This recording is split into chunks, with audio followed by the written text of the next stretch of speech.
Hello everyone welcome back to another new vlog. So ಇದು temple ಮತ್ತು travel vlog ಅಂತಲೇ ಹೇಳ್ಬೋದು. ಸೊ ಇವತ್ತಿನ ಲಾಗ್ ಏನಪ್ಪ ಅಂತಂದರೆ ನಾವು ಫ್ಯಾಮಿಲಿ ಸಮೇತ ಸೌದತ್ತಿಗೆ ಹೊರಟಿದ್ದೀವಿ. ಎಸ್ಟರ್ಡೇ ನೈಟ್ ಆಲ್ಮೋಸ್ಟ್ ಅಲ್ಲಿ 12 o'clock ಬಂದು ಇಲ್ಲಿ ನೈಟು ಸ್ಟೇ ಆಗಿ ಧಾರವಾಡಲ್ಲಿ. ಸೊ ಇಲ್ಲಿಂದ ಸೌದತ್ತಿಗೆ ಹೋಗ್ತಾ ಇದ್ದೀವಿ. ಧಾರವಾಡಿಂದ ಅರೌಂಡು ಎಷ್ಟು 40 ಕಿಲೋಮೀಟರ್ ಇದೆ. ಸೊ ಅದೇ ಇವಾಗ ಕಾಫಿ ಕುಡ್ಕೊಂಡು ಇಲ್ಲಿಂದ ಹೊರಟಿ ದರ್ಶನ ಮಾಡಿಕೊಂಡು ಆಮೇಲೆ ಮಂತ್ರಾಲಯ ಹೋಗೋ ಪ್ಲ್ಯಾನ್ ಇದೆ. ಸೊ ಜರ್ನಿ ಎಲ್ಲ ಹೇಗಿರುತ್ತೆ ಅಂತ ಹೇಳಿ ಕಂಪ್ಲೀಟ್ ವೀಡಿಯೋನ ಮಾಡಿ ಶೇರ್ ಮಾಡ್ತೀನಿ. ನಿಮ್ಗೇನಾದರೂ ಈ ವಿಡಿಯೋ ಇಷ್ಟ ಆಯಿತು ಅಂತಂದರೆ ಒಂದು ಲೈಕ್ ಮಾಡಿ. And if any one new member watching this video please subscribe to my YouTube channel. So ಇದು ನಾವು ಸ್ಟೇ ಆಗಿದ್ದಂಥ ರೂಮು. ಆ್ಯಕ್ಚುಲಿ ಚೆನ್ನಾಗಿದೆ. ಒಳಗಡೆ ರೂಮ್ ಹೇಗಿದೆ ಅಂತ ತೋರಿಸ್ತೀನಿ. ಇಲ್ಲಿ ಆಲ್ಮೋಸ್ಟ್ ಆಲು 4 ಮೆಂಬರ್ಸ್ ಮಲ್ಕೊಬೋದು, ಅಷ್ಟು ಸ್ಪೇಸ್ ಇದೆ. ನಾವು 2 ರೂಮ್ ಬುಕ್ ಮಾಡಿದ್ವಿ ಟೋಟಲಿ 5 ಮೆಂಬರ್ಸ್ಗೆ ಅಂತ ಹೇಳಿ. ಸೊ ಇವರು ಫ್ಯಾಮಿಲಿ ಇದ್ದಾರೆ ಅಂತ ಹೇಳಿ ಈ ರೂಮ್ನ ಕೊಟ್ಟರು. ಆರಾಮಾಗಿ 4 ಮೆಂಬರ್ಸ್ ಸ್ಟೇ ಮಾಡ್ಬೋದು. ಸೊ ಟೋಟಲಿ ನಾವು 2 ರೂಮ್ ತೊಗೊಂಡಿದ್ವಿ. ಆವಾಗೊಂದು ತೋರಿಸಿದ್ನಲ್ಲ ಆ ರೂಮು ಆ್ಯಂಡ್ ಇದೊಂದು ರೂಮು. ಸೊ ನಾವಿದ್ದಿದ್ದು ಟೋಟಲಿ ಬಂದು 5 ಮೆಂಬರ್ಸು. ಸೊ ಹಾಗಾಗಿ 2 ರೂಮ್ ಬುಕ್ ಮಾಡಿದ್ವಿ. ಸೊ ಒಂದೇ ರೂಮಲ್ಲೇ ಆಲ್ಮೋಸ್ಟ್ ಅಲ್ಲಿ ಎಷ್ಟು 5 ಮೆಂಬರ್ಸ್ ಸ್ಟೇ ಮಾಡ್ಬೋದು, ಅಷ್ಟು ಸ್ಪೇಸ್ ಇತ್ತು. ಇದು ಔಟ್ಸೈಡ್ ವ್ಯೂಸ್. ಇಲ್ಲಿಂದ ಲೈಕ್ ಸೌದತ್ತಿಗೆ ಆಲ್ಮೋಸ್ಟ್ ಅಲ್ಲಿ 40 ಕಿಲೋಮೀಟರ್ ಇದೆ. ಎದ್ದೇಳ್ರಿ, ಸ್ನಾನ ಮಾಡಬೇಕು. ಮೋಕ್ಷಿತ ಅವ್ರೆ ಟೈಮ್ ಆಯಿತು. ಮಾಮಿ ನೋಡೋಕೆ ಹೋಗ್ಬೇಕು. ಎದ್ದೇಳು ಓಯ್, ಎದ್ದೇಳು, ಸ್ನಾನ ಮಾಡಂತ ಎದ್ದೇಳು.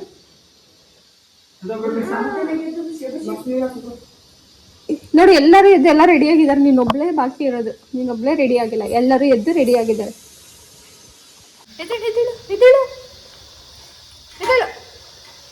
ಇದೆ ಬೇಗ ಬೇಗ ಮುಚ್ಕೊಂತ ಇದೆ. ಓ ಫೈನಲ್ ಎದ್ದೇಳ್ತೀನಿ ನಮ್ಮ ಹುಡುಗಿ. ಈಗ ಸ್ನಾನ ಮಾಡಕ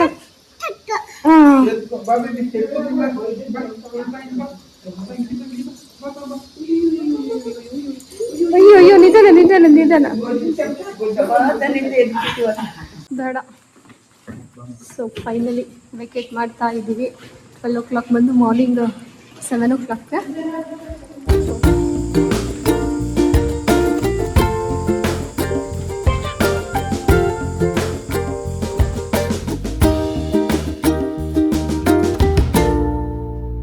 ಸೈಲೆಂಟಾಗಿ ಇರ್ತಾಳೆ, ಒಂದೊಂದ್ಸಲ ವೈಲೆಂಟ್ ಆಗಿಬಿಡ್ತಾಳೆ. ಮೋಕ್ಷ ದೊಡ್ಡರಿಗೆ ಒಂದೊಂದ್ಸತಿ ಹೆಂಗೆ ಆಗ್ತಿದ್ದೆ, ಮಕ್ಳಿಗೆ ಹೇಳ್ತೀಯಲ್ಲ.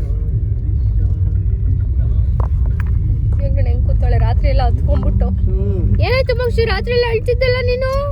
ಏನೋ ಹೇಳ್ತಿತ್ತ ಬಾಯ್ ಬಿಟ್ಟು ಮಾತಾಡ್ದಾಗ ಗೊತ್ತಾಗಲ್ಲ. ಮಾತಾಡ್ದಾಗ ಇನ್ನೂ ಸುಳ್ತಿಲ್ಲ. ಹಂಗಾಯ್ತು ಇಲ್ಲಿ ಹಿಂಗಾಯ್ತು ಅಂತಿದ್ದೆ.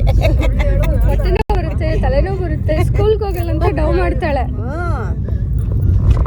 ಇವಾಗ ನಾವು ಸತ್ಯ ಬನಶಂಕರಿ ಮತ್ತೆ ಸೌದತ್ತಿ ಎರಡೂ ಅಲ್ಲ ಹೋಗ್ತಾ ಇರೋದು ಇವತ್ತು. ಇದನ್ನ ಮುಗಿಸ್ಕೊಂಡು ಮಂತ್ರಾಲಯಕ್ಕೆ ಹೋಗಿ ಅಲ್ಲಿ ಸ್ಟೇ ಆಗಿ ನಾಳೆ ಮಂತ್ರಾಲಯ ದರ್ಶನ ಮಾಡಕ್ ಹೋಗುತ್ತಾನೆ. ಎಷ್ಟು ಅವರ್ ಆಗುತ್ತೆ ಅಲ್ಲಿ ದರ್ಶನ ಮಾಡೋದಕ್ಕೆ?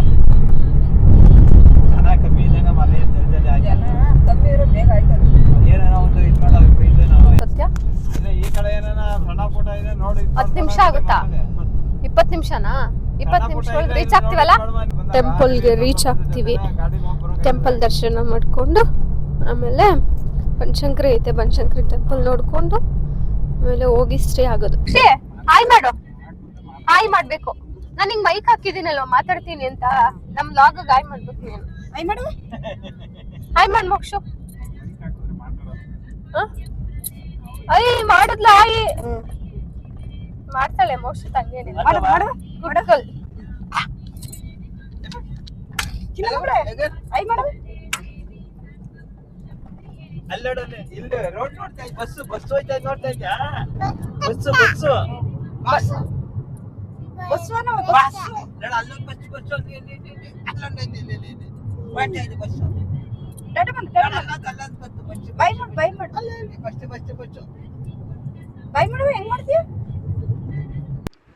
ಫೈನಲಿ ನಾವು ಸೌದತ್ತಿಗೆ ರೀಚ್ ಆಗಿದ್ದೀವಿ. ಇನ್ನೊಂದು 4 ಕಿಲೋಮೀಟರ್ ಹೋದರೆ ಸೌದತ್ತಿ ಸಿಗುತ್ತೆ. ಅದಕ್ಕೂ ಮುಂಚೆ ಇಲ್ಲಿ ಜೋಗುಳ ಬಾವಿ ಇದೆ. ಸೌದತ್ತಿಗೆ ಹೋಗೋ ಹಿಂದೆನೇ 4 ಕಿಲೋಮೀಟರ್ ಹಿಂದೆ ಜೋಗುಳ ಬಾವಿ ಇದೆ. ಅದನ್ನು ನೋಡೋಕ್ಕಂತ ಹೇಳಿ ಹೋಗ್ತಾ ಇದ್ದೀವಿ. ಸೊ ಜೋಗುಳ ಬಾವಿ ಏನಕ್ಕೆ ಫೇಮಸ್ ಅಂತ ಅಂದರೆ, ಜಮದಗ್ನಿ ಇದ್ದಾರಲ್ಲ, ಯಲ್ಲಮ್ಮ ತಾಯಿಯವರ ಹಸ್ಬೆಂಡ್ ಇದ್ದಾರಲ್ಲ, ಅವರು ಯಲ್ಲಮ್ಮ ತಾಯಿಗೆ ಒಂದ್ಸಲ ಶಾಪ ಕೊಟ್ಬಿಟ್ಟಿರ್ತಾರೆ. ಸೊ ಅವ್ರೇನೋ ಕೆಲಸ ಹೇಳಿರ್ತಾರೆ ನೀರು ತೊಗೊಂಬರ್ಲಿಕ್ಕೆ. ಸೊ ಅವಾಗ ಏನಾಗುತ್ತೆ ಅಂದರೆ ಬಿಂದಿಗೆ ಒಡೆದೋಗ್ಬಿಡುತ್ತೆ ನೀರು ತರೋ ಟೈಮಲ್ಲಿ. ಸೊ ಯಲ್ಲಮ್ಮ ತಾಯಿ ತುಂಬ ಸಲ ಟ್ರೈ ಮಾಡ್ತಾರೆ ಬಿಂದಿಗೆ ಮಾಡೋಕ್ಕೆ. ಸೊ ಅದು ಬರೋದಿಲ್ಲ. ಸೊ ಇದನ್ನೆಲ್ಲ ಅವ್ರ ದಿವ್ಯ ದೃಷ್ಟಿಯಿಂದ ನೋಡಿಬಿಟ್ಟು ಯಲ್ಲಮ್ಮ ತಾಯಿಗೆ ಶಾಪ ಕೊಡ್ತಾರೆ. ಸೊ ಶಾಪ ಕೊಟ್ಟಾಗ ಯಲ್ಲಮ್ಮ ತಾಯಿಗೆ ಕುಷ್ಠರೋಗ ಬರುತ್ತೆ. ಸೊ ಕುಷ್ಠರೋಗ ಬಂದಾಗ ಯಲ್ಲಮ್ಮ ತಾಯಿ ಅವಾಗ ಎಲ್ಲಿದ್ದಾರೆ ಆ ಜಾಗನ ಬಿಟ್ಬಿಟ್ಟು ಇಲ್ಲಿ ಸೌದತ್ತಿಗೆ ಬರ್ತಾರೆ. ಸೊ ಸೌದತ್ತಿಗೆ ಬಂದಾದಮೇಲೆ ಒಬ್ಬರು ಜೋಗಯ್ಯ ಅಂತ ಹೇಳಿರ್ತಾರೆ. ಅವ್ರ ದರ್ಶನ ಮಾಡಿ ಅವ್ರು ಹೇಳ್ತಾರೆ. ಸೊ ಅದೇ ಇವರಿಗೆ ರೋಗ ಬಂದಿರುತ್ತಲ್ಲ, ಸೊ ಆವಾಗ ಜೋಗಯ್ಯ ಅವ್ರು ಹೇಳ್ತಾರೆ, ಇಲ್ಲಿ ಒಂದು ಬಾವಿ ಇದೆ, ಬಾವಿ ಹತ್ರ ಹೋಗಿ ಸ್ನಾನ ಮಾಡಿ ಅಂತ. ಸೊ ಅವ್ರು ಹೇಳ್ದಂತೆ ಯಲ್ಲಮ್ಮ ತಾಯಿ ಆ ಬಾವಿ ಹತ್ರ ಹೋಗಿ ಸ್ನಾನ ಮಾಡ್ತಾರೆ. ಸೊ ಸ್ನಾನ ಮಾಡಾದ್ಮೇಲೆ ಅವರಿಗೆ ಕುಷ್ಠರೋಗ ಏನಿರುತ್ತೆ, ಸೊ ಆ ಕುಷ್ಠರೋಗ ವಾಸಿ ಆಗುತ್ತೆ. ಸೊ ಆವಾಗಿಂದ ಆ ಜೋಗುಳ ಬಾವಿ ಏನಿದೆ ಅದು ತುಂಬ ಫೇಮಸ್ಸು. ಅಲ್ಲೆಲ್ಲ ಹುಡುಕ್ತಿದ್ದೀವಿ, ಒನ್ನಕ್ಕ ಮಿಸ್ಸಿಂಗ್ ಆಗೈತೆ ಅಂತ ಅಲ್ಲೆಲ್ಲ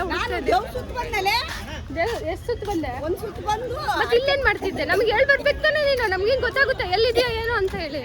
ಇವಾಗ ನಾವು ಸತ್ಯಮ್ಮನ ದರ್ಶನ ಮಾಡಿಕೊಂಡು ಸೊ ಸೌದತ್ತಿಗೆ ಯಲ್ಲಮ್ಮ ತಾಯಿ ದರ್ಶನ ಮಾಡಕ್ಕೆ ಹೋಗ್ತಾ ಇದ್ದೀವಿ. ನೀನೇನು ಕೇಳಕ್ಕೆ ಹೋಗಿದ್ದೆ ಒನ್ನಕ್ಕ? ನಾನು ಹಂಪುಣಿಗೆ ಅರ್ಕೆ ಮಾಡ್ಕೊಂಡು ನಿನಗೊಂದು ಇನ್ನೂ ಒಂದು ಒಳ್ಳೇದಾಗ್ಲಿ, ಪರಶುರಾಮನಂತ ಮಗ ಹುಟ್ಲಿ ಅಂತ ಅರ್ಕೆ ಮಾಡ್ತೀನಿ. ನನಗೆ ಗಂಡು ಮಗು ಆಗಲಿ ಅಂತ ಬೇಡ್ಕೊಂಡು ಹೋದಾ? ದೇವಸ್ಥಾನ ಐತಲ್ಲ ಅಲ್ಲಿ ತೊಟ್ಲು ಕಟ್ಟಕ್ಕೆ ಹೇಳಿ. ಇಲ್ಲೆಲ್ಲ ಮೋಸ ಮಾಡ್ತಾರೆ. ಇಲ್ಲೆಲ್ಲ ಮೋಸ ಮಾಡ್ತಾರೆ. ಅಲ್ಲ ಅರ್ಕೆ ಮಾಡ್ಕೆ ಬಂದೀನಿ, ಒಂದು ಪಿನ್ನ ಹಾಕಿ ಪರಶುರಾಮ ಅಂತ ತೊಟ್ಲು ಕಟ್ಟಕ್ಕೆ ಹೇಳಿ. ಆಮೇಲೆ ಅಲ್ಲೆಲ್ಲ ಆಗ್ತಾಯಿದ್ರಲ್ಲ, ನಾನೇ ಒಂದು ಪಿನ್ನ ಕಟ್ಟಿ ಬಂದೀನಿ. ಒಳ್ಳೇದಾದರೆ ಕರ್ಕೊ ಬರ್ತೀನಿ. ನನ್ನ ಮಗುಗೂ ಒಳ್ಳೇದಾಗಬೇಕು, ಈ ಮಗಳಿಗೂ ಒಳ್ಳೇದಾಗಬೇಕು. ಈ ಮಗಳಿಗೆ ರಚೆ ಮಾಡಬಾರ್ದು, ಹಠ ಮಾಡಬಾರ್ದು, ಚೆನ್ನಾದೊಂದು ತಮ್ಮ ಮುಟ್ಲಿ.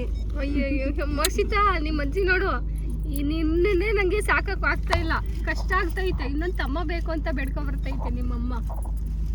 ಅಜ್ಜಿ ಫೈನಲಿ ನಾವು ಸೌದತ್ತಿನ ರೀಚ್ ಆಗಿದ್ದೀವಿ. ಇವಾಗ 10:30 ಆಗಿದೆ. ಸೊ ಎಕ್ಸಾಕ್ಟ್ಲಿ 10:30ಗೆ ನಾವು ಸೌದತ್ತಿನ ರೀಚ್ ಆಗಿದ್ದೀವಿ. ನಾವು ಬಂದಿದ್ದು ಟ್ಯೂಸ್ಡೇ ಆಗಿರೋದ್ರಿಂದ ಸಿಕ್ಕಾಬಟ್ಟೆ ಜನ ಅಂದರೆ ಜನ ರಶ್ ಆಗಿಬಿಟ್ಟಿತ್ತು ಸಿಕ್ಕಾಬಟ್ಟೆ. ಸೊ ಪಾಪು ತುಂಬ ಹೊತ್ತು ಇರೋದಿಲ್ಲ ಅಂತ ಅಂದ್ಕೊಂಡು ನಾವು ಸ್ಪೆಷಲ್ ಎಂಟ್ರಿಗೆ ಹೋಗೋಣ ಅಂತ ಹೇಳಿ ಹೋದ್ವಿ. ಸೊ ಸ್ಪೆಷಲ್ ಎಂಟ್ರಿ ಕ್ಯೂನೇ ಸಿಕ್ಕಾಬಟ್ಟೆ ದೂರ ಇದೆ. 1-2 ಕಿಲೋಮೀಟರ್ ಅಷ್ಟು ಜನ ನಿಂತ್ಕೊಂಡಿದ್ರು. ಸೊ ಹಾಗಾಗಿ ಅದು ಬಿಸಿಲು ಔಟ್ಸೈಡ್ ನಿಂತ್ಕೊಂಡಿದ್ರಲ್ವ, ಸೊ ಇದರಲ್ಲಿ ಪಾಪುನ ನಿಲ್ಲಿಸ್ಕೊಳಕ್ಕಾಗಲ್ಲ, ಸಿಕ್ಕಾಪಟ್ಟೆ ಬಿಸಿಲಿದೆ ಅಂತ ಅಂದ್ಕೊಂಡು ನಾವು ಧರ್ಮದರ್ಶನ ಕ್ಯೂ ಅಲ್ಲಿ ಹೋಗೋಣ ಅಂತ ಡಿಸೈಡ್ ಮಾಡಿಕೊಂಡು ಎಲ್ಲ ಧರ್ಮದರ್ಶನ ಕ್ಯೂ ಅಲ್ಲಿ ಬಂದ್ವಿ. ಸೊ ನಾವು ಕ್ಯೂಲಿ ಸ್ಟಾರ್ಟ್ ಮಾಡಿದ್ದು ಎಕ್ಸಾಕ್ಟ್ಲಿ 11 o'clock. ಸೊ 11 o'clockಗೆ ಸ್ಟಾರ್ಟ್ ಮಾಡಿಕೊಂಡು ಅಲ್ಲಿ ಸ್ವಲ್ಪ ಆಟ ಆಡಿಕೊಂಡು ಏನೇನೋ ತಿಂದ್ಕೊಂಡು ಪಾಪುಗೆಲ್ಲ ತಿನ್ನಿಸ್ಕೊಂಡು ಹೆಂಗೋ ಟೈಮ್ನ ಸ್ಪೆಂಡ್ ಮಾಡಿದ್ವಿ. 1:30-2 ಗಂಟೆ ಆಯಿತು ಅನಿಸುತ್ತೆ ಧರ್ಮದರ್ಶನ ಕ್ಯೂ ಅಲ್ಲಿ ವೆಯ್ಟ್ ಮಾಡಿ ನಮಗಂತೂ ಸುಸ್ತಾಗಿ ಹೋಗ್ಬಿಟ್ಟಿತ್ತು. ಸೊ ಫೈನಲಿ ನಮಗೆ ತುಂಬ ಹೊತ್ತು ನಂತರ ದರ್ಶನ ಮಾಡಲಿಕ್ಕೆ ಅವಕಾಶ ಸಿಕ್ತು. ದರ್ಶನ ಎಲ್ಲ ತುಂಬ ಚೆನ್ನಾಗಾಯಿತು. ತುಂಬ ಹೊತ್ತು ವೆಯ್ಟ್ ಮಾಡಿದ್ದಕ್ಕೂ ಒಂದು ಸ್ವಲ್ಪ ಸಮಾಧಾನ ಆಯಿತು, ಚೆನ್ನಾಗಿ ದರ್ಶನ ಆಯಿತು. ನನ್ನ ಹಸ್ಬೆಂಡು ಮತ್ತು ಬೇಬಿ ನೋಡಿ ಹೆಂಗಾಗಿದ್ದಾರೆ ಅಂತ ಹೇಳಿ, ಒಳ್ಳೆ ಹೋಳಿ ಆಟ್ಕೊಂಡ್ಬಂದಿರೋರ ಥರ ಆಗಿದ್ದಾರೆ.